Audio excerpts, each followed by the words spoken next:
यह IFB की front load washing machine है दोस्तों, जिसमें DLER एरर आ रहा है।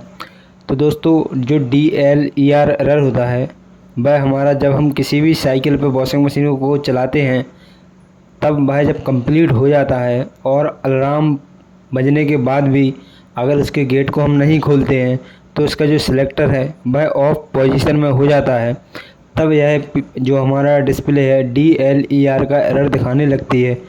तो दोस्तों इसके लिए हमें इसको सही करने के लिए वॉशिंग मशीन को एक बार पावर ऑफ करना है और पावर ऑन कर देना है। उसके बाद हमारा थोड़ी देर बाद गेट खुल जाएगा और DLER एरर सॉल्व हो जाएगा।